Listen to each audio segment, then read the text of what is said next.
السلام علیکم ورحمۃ اللہ وبرکاتہ۔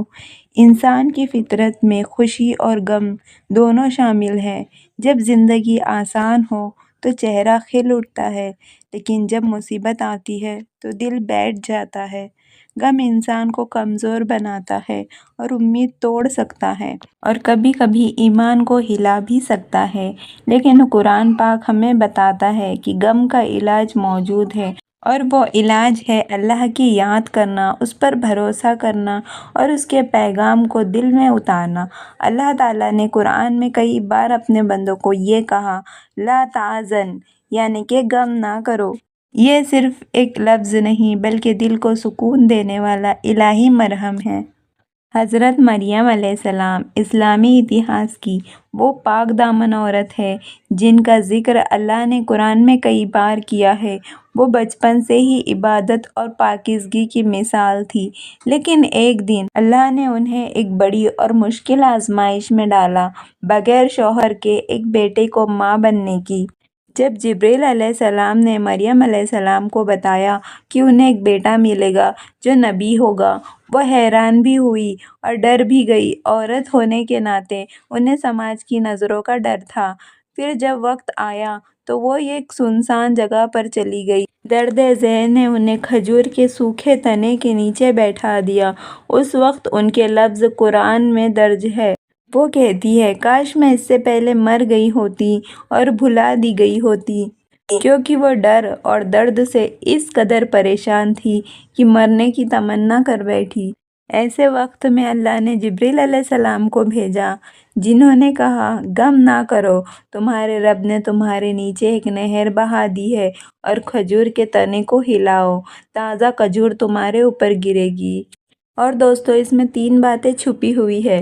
سکون کا پیغام، ڈر اور غم کو دور کرو، روزی کا انتظام، پانی اور کھجور، محنت کی سیکھ، یعنی کہ اس جھاڑ کے تنے کو ہلانا پڑا، یعنی کوشش کرنی ہوگی۔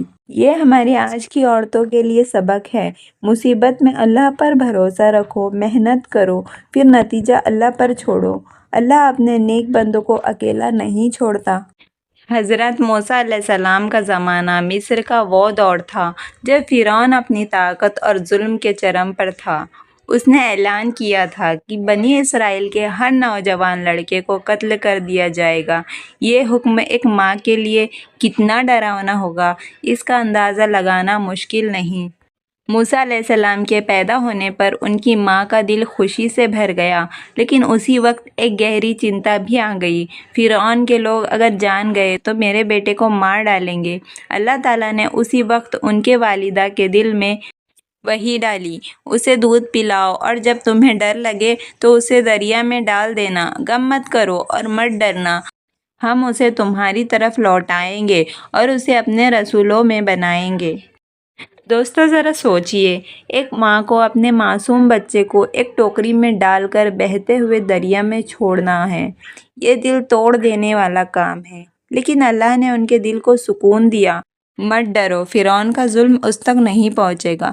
غم مت کرو، یہ جدائی ہمیشہ کے لیے نہیں ہوگی، اور وعدہ ہے ہم اسے تمہارے پاس واپس دیں گے اور نبی بنائیں گے۔ جب موسیٰ علیہ السلام کو دریا میں ڈالا گیا تو قرآن کہتا ہے، موسیٰ کی ماں کا دل خالی سا ہو گیا گھبراہٹ اور بے چینی سے۔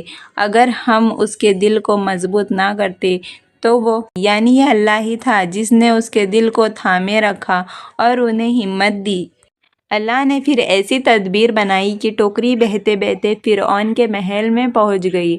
فرعون کی بیوی حضرت آسیہ رضی اللہ عنہا نے اسے دیکھا اور اسے گود لینے کا فیصلہ کیا، لیکن بچہ کسی کا دودھ نہیں پی رہا تھا۔ تب اللہ نے انتظام کیا کہ اس کی بہن کہے، کیا میں تمہیں ایک ایسی عورت بتاؤں جو اس کو دودھ پلا دے؟ اور وہ عورت اس کی اپنی ماں تھی، اور اسی طرح اللہ نے اپنا وعدہ پورا کیا۔ بچہ سرکشت حفاظت میں رہا۔